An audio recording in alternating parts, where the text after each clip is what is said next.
Welcome to Wisdom Women, the podcast where we meet empowered women from all circles and seasons of life. We talk about the moments that shaped them, the women who lifted them up, and what empowerment really means and what it doesn't mean. From burlesque dancers turned breathwork guides to moms running businesses between school drop-offs, the wisdom here is raw, real, and totally contagious. If you love these conversations, don't forget to like and subscribe and share. And now, let's dive in and welcome my guest today, Amy. Hello, welcome, Amy. Hi, Rachel. How are you? I am good. How are you doing? Great. I'm wonderful. I'm excited about the holidays coming up and all that brings. You just made my stomach just like relax. I was like, oh, I do. I'm a fan. I do kind of get I think our holiday experience changes as we mature and grow up, but I think so now it's like very much like the snow in the woods energy. I don't know. What do you love about the holidays? Yeah. No, me too. I was in Vermont this weekend and it was actually snowing. Oh, really? Wow. Yeah, I know. Halloween But snow. yeah. And it was, like for me, the holidays are like, when you're an open nester like I am, it's your family coming back together again. Oh, I Yep. love that term. And I've never heard that. Open nester. Oh It's my more of gosh. the door is open and goes back and forth.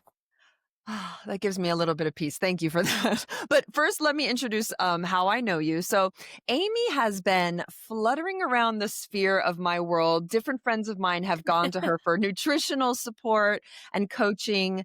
I got to hang out with you most recently talking about a little workshop you did around timing of eating and just like food is such a part of my spiritual growth in many ways that and I love your approach to that. But let me pass it to you so you can introduce yourself properly. Okay. Yeah, it was great to have you at my boat barn. So I am a board certified restorative nutrition counselor Mhm. and educator. I am absolutely passionate about helping women use food as like a foundation for health and well-being, Mhm. but also as a tool for freedom to age with power, as I like to say. Mhm. Mhm. So it's really important for women of all ages, and especially women in midlife, to reconnect with their body's innate intelligence. So there's tools through evidence-based nutrition, but also through ancestral wisdom Mhm. and a really important sense of reconnection to the self Yeah. that can help women to use food and nutrition to do all kinds of things, restore their gut health, balance their hormones, reclaim energy, Mhm. and really thrive in midlife and way beyond. So I really focus on working with women one-on-one. Mhm. And I've also created a gathering space, a kind of a lakeside retreat-like setting to gather women together and to grow through education, through community building, and through nourishment. I love that. And I got to And you experience got the to see it. special boathouse. Yeah, it's the environment that matters too, of like who we gather with, where we gather sometimes.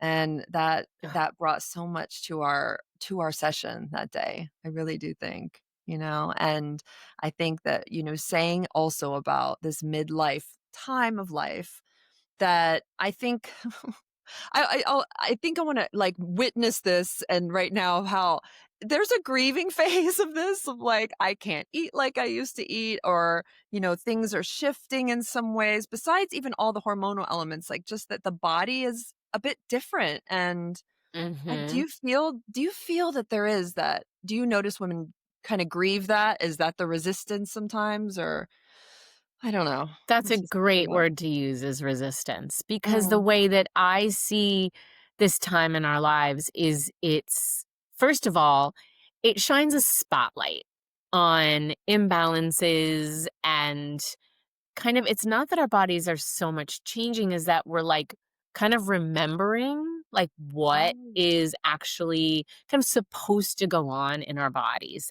And so I think it's a huge opportunity, like rather than a crisis, to kind oh, of dial into the practices, the beliefs, the habits that are actually going to help us feel really well through midlife, but also to help us age really well, like way into our 80s. So I see it as a huge opportunity. And there might be a bit of a grieving process that goes along with it. yeah. Yeah, Yeah.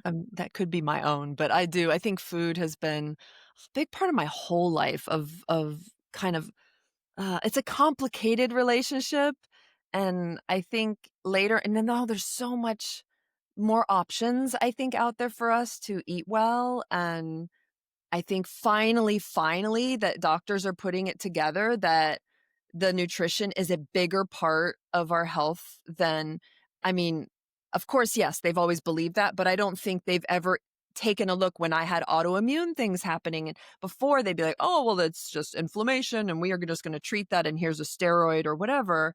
And Hmm. now saying, "Well, you might wanna check in with the nutritionist and just see if there's any food triggers." That is night and day from, like, the '90s perhaps, or even 2010s, really. Hmm. Like, it's a Hmm. whole new world out there, so, I love Yeah. that you're bringing that here because that is it's a big piece. It's a big piece for sure. And I think Mm, empowering yourself during midlife, it goes way beyond like what's on your plate. It really mhm, speaks to, when to rest, right? When to mm, say no. Remembering that your body has a voice also, one that is speaking to you if you are listening. And that's a really important part of nutrition. Another thing I invite women to think about at this time of their lives is that there's no like silver bullet, right? So we have access now to lots of new tools in, the medical community, like, HRT, which is mhm, a phenomenal kind of add-on. It's a wonderful tool in the toolbox of thriving in midlife, mhm, but it's only one piece of the puzzle. And when we dial into lifestyle choices, beliefs, nutrition choices, all of that kind of establishing how we care for ourselves and also reconnecting to our bodies and to nature, yeah, that's when you get into like a holistic approach to mhm. midlife and aging. And that's what we really need to embrace. Mm, perfect. Yeah, that's so great. HRT and hormone replacement therapy, awesome, Amazing. but if I Yep. spend the weekend eating Halloween candy, I'm gonna be sick no matter what. The stuff is gonna come back. But that's here nor there. Anyway, and I love the point you talked about how that is a level that, um brings a bit of empowerment and all these choices we can make or just learning by observation like what are our patterns and tendencies um and that can be really interesting I think and I think so much about empowerment on this wisdom women podcast has been around knowing yourself and taking the time to get to know yourself like you mentioned nature or gathering with women there's places to begin. I think some people have listened to some of these podcasts it's like it's so nice and there's so many cool things it's like I feel so like overwhelmed sometimes like I don't know where to begin and sometimes it happens with a crisis that starts us on this journey and some people are like well I don't even know where to dip my toe in just because I should or because it's time or, something is slowly brewing in my body that needs attention. Do you find that Mhm. that is I do, and I think true? especially with the elevation of the menopause conversation in our Yeah. society, it's really overwhelming. There suddenly becomes this list in Mm, our shoulds, right? We get very mhm, should upon mhm. um of that we should be doing like 15 to 20 items of self-care before it's even 8 a.m. I've seen those videos. Like, "What? Where you work?" So it's overwhelming in terms of the things that we think we should be doing, and it also is overwhelming because there's so much information and a lot of misinformation out there. Mhm. Mhm. So I kind of feel like my role is to help women like prioritize and like inhale and exhale Mhm. and just kind of take one step at a time, and also just to help like clarify the clutter. Yeah. Um because there's a lot of it out there. Yeah. That's very valuable and useful, so I honor the service you do. That's really good. That's really great. All right. Well, shall we dive in to some of our questions that I have for my esteemed guests? The first Absolutely. Yeah, the first one we have that I am very curious to hear about this with you, Amy. So, who were your empowered women role models in life? The beginning, right now, anytime. So this is an interesting one. I love this question. Mm, I would have to say the first woman who kind of entered my life and really started the spark was a food activist named Frances Moore LePay. okay. And she wrote a book in the early 70s called Diet for a Small Planet. And she was really the first one to say, "Hey, you know what? Food systems are actually contributing to food scarcity and ill health. It's Mm, not that we don't have enough food, it's what our agricultural system is setting up, right? So our commercial food system is actually kind of killing ourselves by feeding yeah. ourselves." And she was the first one to really shine a spotlight on that. Mhm. And that book's been reproduced. She actually reissued it with her daughter a few years ago. And so that kind of consciousness started really early in my mind that Yeah. food was a kind of a radical act. Uh-huh. And as like a rebel teen, I was like, yeah. But then and that kind of approach really introduced me to another really empowering woman in my life, which was Molly Katzen. Hmm. And I know a lot of women my age, I'm 55. I know a lot of women my age are familiar with her because she wrote the Moosewood Cookbook, which was one of the like preeminent vegetarian cookbooks. She owned a restaurant in Ithaca, New York. Oh. She's a prolific cookbook author. Mhm. And I learned how to cook because I just literally read her cookbooks and would just reproduce all the recipes. So Oh, I taught wow. myself how to cook when I was 13. Mhm. And basically by going through all of her cookbooks. So she still has, I still have recipes of hers, dog-eared cookbooks of hers on my shelf. And although I'm not a vegetarian, I eat very plant forward, and her recipes are still relevant to this day. So those are two Oh. empowering women in my life. I'm gonna write a note because 'cause we'll put that in the details here of the 2 books that you mentioned, which sound Yeah. fascinating and really great. And so when you read these books, so you really kind of felt a spark happen, you said? Like something was this is your focus, like, this is where you will be doing something with this in the world? Is that kind of what Yeah. happened to you? It Yeah. is. It didn't really come back until kind of after my first career, but so it was like for me, it was like my remembering, Yeah. because that's where I was. And then a lot of times we find ourselves in our lives kind of going full circle back Mhm. to Mhm. things that lit us up when we do a little bit of self discovery. And so when I read those books, it was the first time that I realized that food is my spirit. It's my it's kind of my spiritual connection, and it's also, like, my love language, it's my creative outlet. It's kind of my channel to all of the different things. It's my connectedness to self, connectedness to community, and it's also become my profession. Yeah. So, it's just yeah, I always go back to if I ever feel kind of lost, if I'm ever feeling dull or I need a spark, it's like it's always back to food, always. Do you circle back to those books sometimes as well? Is that something Ugh. that you ever do? They're like my comfort books, yeah, Yeah, that's like what I was wondering. yeah, if you have a book that you kinda go back to and read, like, throughout times in your Yeah. life, like, those books are absolutely, like, still on my shelf, and they're dog-eared, and they provide comfort, but also inspiration, Mhm, and also just kind of how you read a book again after different experiences in your life. mhm. So it allows me to see how I'm growing as Yeah. well and how I've changed and evolved. That's so beautiful. I love that because I think that's a great tip, I think, for us to kind of remember those formative things that always kind of lit us up in a very natural way, maybe at different ages of our life, and then, like, keeping that close to us even when we Yeah. move away and come back into a different chapter. Oh, I love that idea. I'm thinking now I'm going through all the books like, "Oh, I really need to touch base with the 4 agreements," which we are a friend of mine and I are, or something like I that just that was reread that. Oh, how crazy is just that? reread it with a club I'm in. Yes, it was just do Oh, it, do it.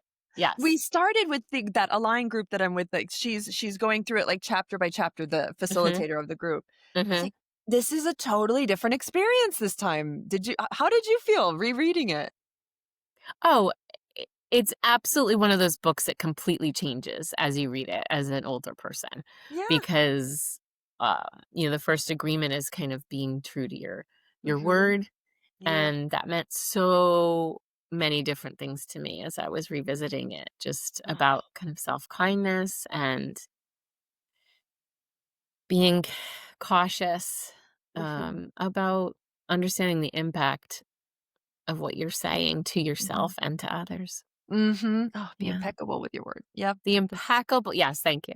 but I thought we just only because we just did that chapter that I'm, like, remembering it now, but it is, it's powerful, like and it's so similar to kind of with food around, like, being intentional with how I nourish myself, and, um and I loved how you said that, like, food was sort of your medicine in a way, like, this is your service, you're offering it just gels for you. I know some people that it can be singing, or it can be dance, or it can be, all those very basic kind of, what's it? The Maslow's hierarchy of needs, our basic need things that we might have those that really special connection to it in some way. Oh, I don't know. I got goosebumps when you said that food was like your tool, your thing. Yeah. So cool. Yeah.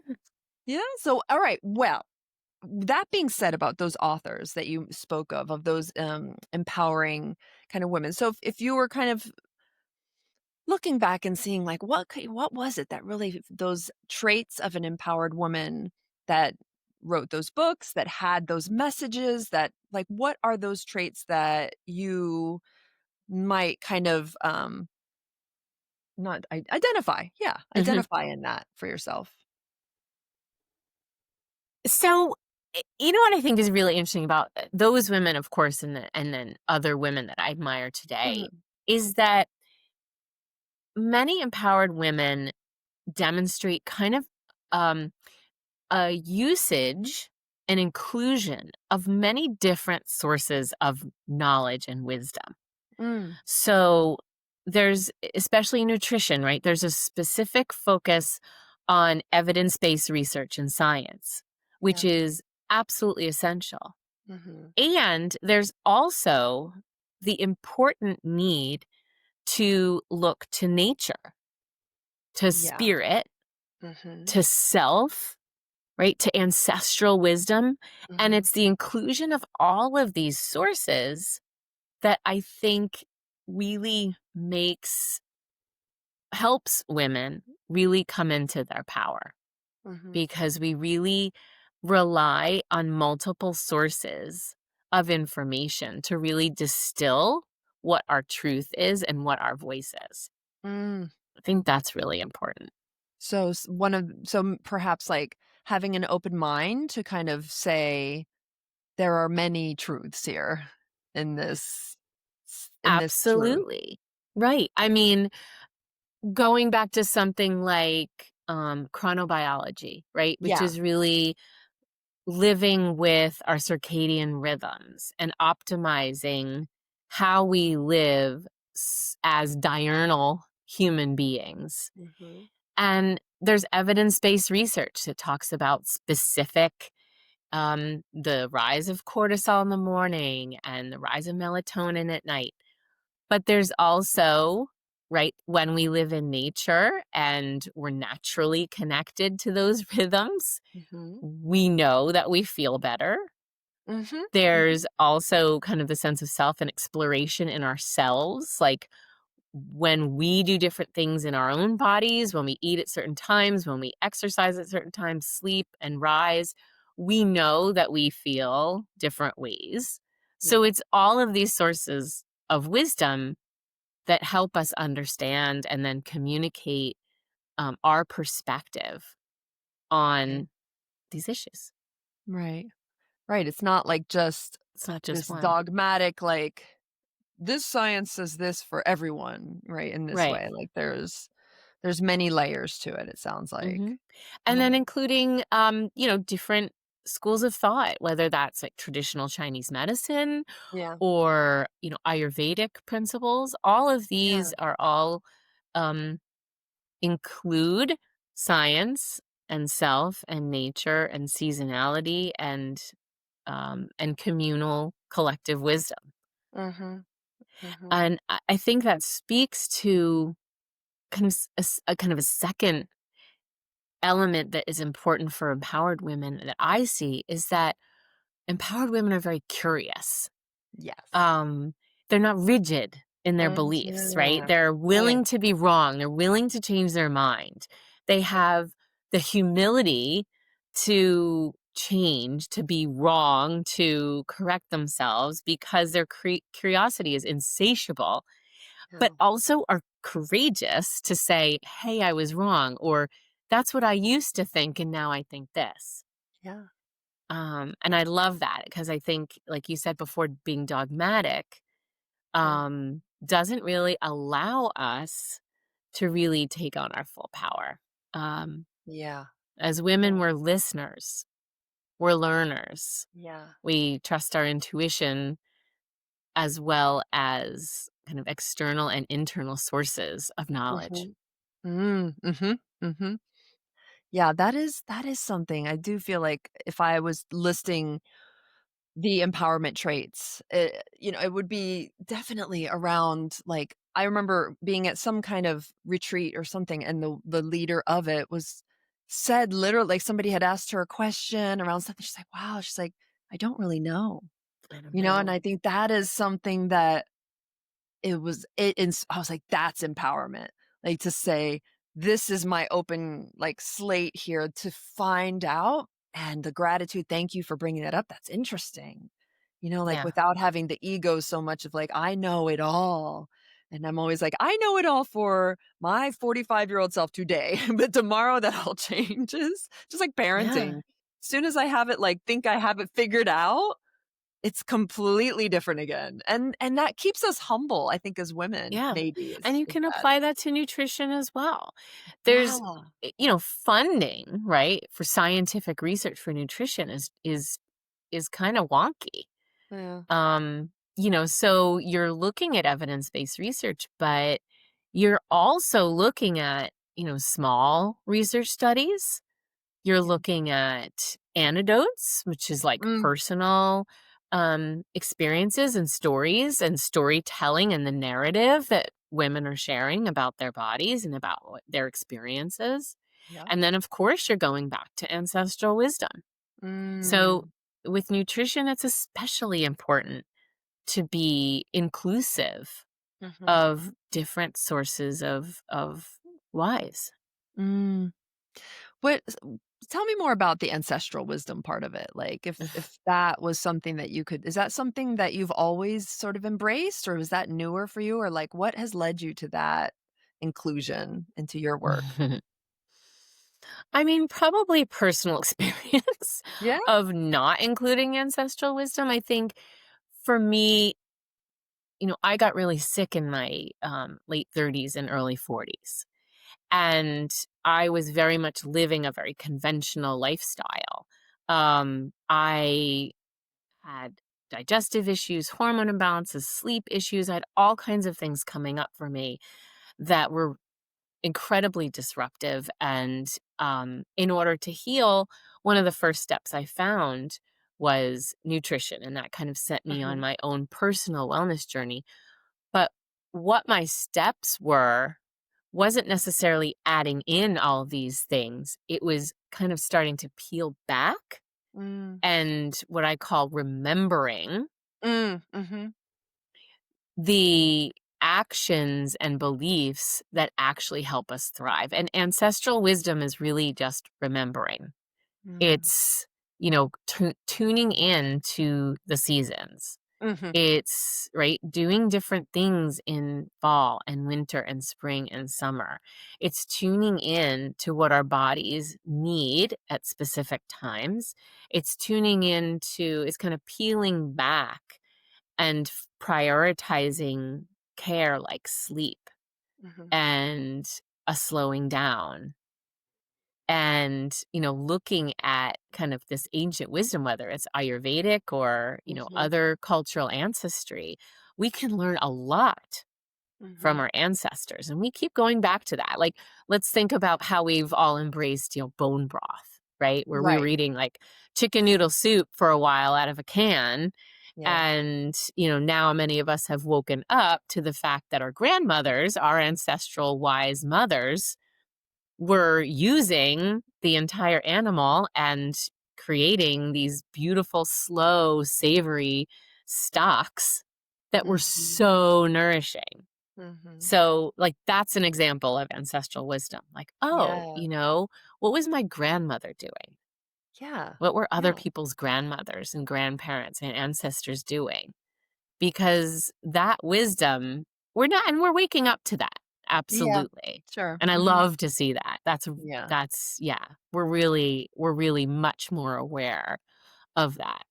Yeah, and it makes So, sense, yeah. like, after a while, you're like, "Oh, yeah, that is kind of like" they lived through famines, they had to know that, like, you waste nothing because and then upon that work, they're saying, "Wow, this is like a healing elixir for a virus or your immune system, and it keeps you well, grows your hair and nails. Wow, look at that." Like all these little things that were not kind of commercialized because it's actually so much cheaper and it's actually easier. I mean, it certainly is it's a little work, but I do think right, it wasn't how I grew up. When I grew up, everything just like the canned or the TV dinners or, it wasn't as homemade, I guess is the word, and or not as intuitive in that way of saying like, let's really enjoy like even in the old country, I feel like in Europe, a lot of families still do a lot of those things that, Mhm. not here so much. But now, yeah, I do. I think that the trend of people seeing different ways to kind of incorporate those practices, those ancestral things, it just feels right. It feels good. It's like, oh no, this feels good in my body, kind of like in Yeah, a we way. feel better Yeah. when we honor many of those practices. Like, as an example, a lot of our time at night these days is spent with, like, bright lights on, fluorescent lights, on our Yeah. phones, watching TV, um, you know, eating, Mhm. doing all of these things kind of after dark that our body's actually not meant to do. Yeah. Whereas our ancestors were, sitting around a campfire Yeah. and then going to bed at 8 o'clock or Mhm. 8:30. So when we honor the nighttime as sacred time rather than kind of that procrastination The of the crashing, night, right. Mhm. right? um that's an ancestral gift that we can tune into. Mm. I love that, especially leading into the dark season we're doing right now, coming into November and the holidays and Yule and all the things of us celebrating that the harvest is finishing. Let Uh-huh. us go inwards a bit. Let's take Uh-huh. stock, store up all the food, and snuggle in. Snuggling Uh-huh. time. It is. It Not so absolutely frank. is. Not the spring and Yeah. summer energy as much, right? Like, Right. completely. It's time for warming foods. It's Yes. time for spices, right? Yeah. New spices, new flavors, Mhm. right? And a lot of those, by the way, build immunity, right? Yeah. It's time for getting daylight when it's daylight, getting Mhm. outside, Mhm. even though it's colder, hydrating, even though we're Yep. not as thirsty. Mhm. So, all of these practices, teas and soups And roots, um, right? Like, all and the roots, roots. Mhm, beets and carrots and potatoes and mhm, this is empowering. I love this. This is a little, like, tip sheet for the winter, which is like it makes sense. Like, once we start doing it, I'm not making cold smoothies anymore, like, this right. time of year. Like, my body says it actually gives me a stomach ache in the winter if I have one. I'm like, "Oh, okay. I have to just listen. Just Yeah, listen to my it just body." doesn't feel right. Yeah. If you're really listening to your body's probably craving certain vegetables. You might not even know it until you try it. But, Yeah. those warm, kind of easily digestible foods, that's what we're really craving right now. We don't want a cold salad, right? Right, Um, right. yeah, we want more savory, soothing. Oh, thank you for that. Thank you for that reminder as we're heading into okay. So, thank you for your answers to that. I love all of those insights. We're going to do what's different for this season 4 of Wisdom Women is a Mm, set of rapid fire questions that we have. okay. I love these. It kind of reminds me of remember inside the actor studio and they'd have James Lipton and he would like ask the actors like those one they were amazing questions, but these are very simple, I promise. They're not as deep as that. Okay, first question number 1. What is your power word? What's the one word that instantly makes you feel strong and unstoppable? Remember. Oh, yes, I love that. I love that. Remember. Okay, number 2. Magic fuel. What's your go to food or drink that powers your energy? Green tea, absolutely. It's Tea. All it's right. energizing, but it's grounding and it's calming and all Ah, the I love things. that. That's great. I am like I've introduced just a little bit of caffeine back into my life lately, but I can't do coffee, and I forget about green tea all the time. Like just how a nice clean green tea it is. It feels very good in the body. Mhm. Okay. One kryptonite. What's one word for the thing that drains your power the fastest? That's an easy one. Toxic people. Oh, yeah. Yeah, Mhm. So yeah. you're the second one this season who said that. That's awesome. It's hard. My, toxic trait is being a people pleaser. Oh, So, for those yeah. of us who are people pleasers, Mm, negative people and toxic people and people who lower our sense of self, mm. that's tough. Okay. Yeah, that makes sense. Kryptonite for sure. For sure. Your number 4 is your soul tool. What's the one practice, example, meditation, journaling, movement, anything that you would never give up? Yeah. And so I have a lot of tools like that, but if I had to pick one on a desert island kind of thing, I would say walking every single day in Ooh. nature. Oh my Yeah. god. Do you walk every single day in nature? Every day. Yep. I walk. Yeah. I am lucky enough to live on a nature preserve, Yeah. and I am in that nature preserve every single day. Okay. Yeah. Yeah. That's fantastic. All right. That is your one that definitely Yep. would not That's my go. secret sauce. Yep. All right. Final question here. Your rise word. What's one word that sums up how you want women, men, anyone to feel after hearing a bit about your story today? That's such a good question. I would say connected. Mhm. Like, connected back to, their natural selves, connected to other women, like, all of the things that really help us feel empowered are all about connection. Yeah. Yep. I love it. So perfect on there. All right. Well, that is your rapid fire questions here. I'm thinking let's pull a card first, and then we'll Okay. talk a bit about where people can find you. I just love that we're kind of in the energy of those questions. I pulled out a deck that I love. I was like, well, I have many many decks of cards, and I said, which one are Amy's cards here today? And I found I do love this deck. It's called the Asha Frost Sacred Okay. Medicine Oracle Ooh, that's because one I haven't seen. Yay. oh, you would love this one. You would love Okay. this one. Definitely Okay. recommend. All right, so I'm going to clear out the cards and I will begin to shuffle these cards. Okay. And Okay. intuitively, when you think I should stop, you say stop. Okay. Okay. Okay, here's our card. Ooh, okay. This is the Elder card, number Ooh. 14. This is all about wisdom.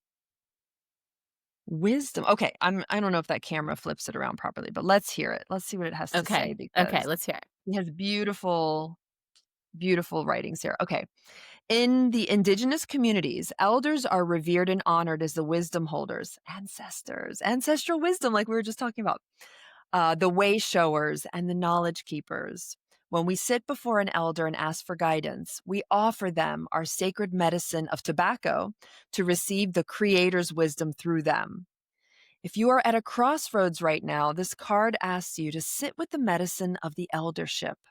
There is great value in receiving guidance from someone who has walked the path before you. Elders have a powerful vantage point, as they too have veered off course over the span of their lifetime and now carry potent insight and clarity. In your search for eldership, please remember that while knowledge is important, a true elder embodies wisdom, and reaching a certain age does not necessarily prove this role in this community. Think back to the words spoken, the stories told, the memories shared with you by the wise one in your past and present, as the answers that you seek are there. There is much richness from the elders that have and will continue to touch your life. Just as we offer tobacco, offer your gratitude to elder medicine and see the answers that have been provided by the wisdom of the ages flow forward into your heart and soul. Wow. That's it. Wow. That's beautiful. And I love that it just completely oh, look at that card. I thought it was sage, but it's tobacco. It's like an offering. Yeah. What were you gonna say? I'm sorry. No, no, I think that it's just so funny how it dovetailed with our conversation. Yeah, that's always no surprise. Always. Yeah. It's just the Yeah. way. And I also think it's, as I'm a crone, right? Also. So I'm Levels. getting wisdom from my elders, but now my responsibility is to pass it along as well. And Beautiful to that's the share. hard part about, there's the maiden, Yeah, the mother, and the crone. And yeah, when we're in menopause, we become the crone. yeah. And some of us are not feeling that, like, but it's powerful. And when Yeah, we embrace our role as the elder, as the crone, I we love that. can, yeah, like, let's I earned go. that. We We're not earned I'm not that. breeding anymore. I'm here just to, like, I'm done with the babies, right?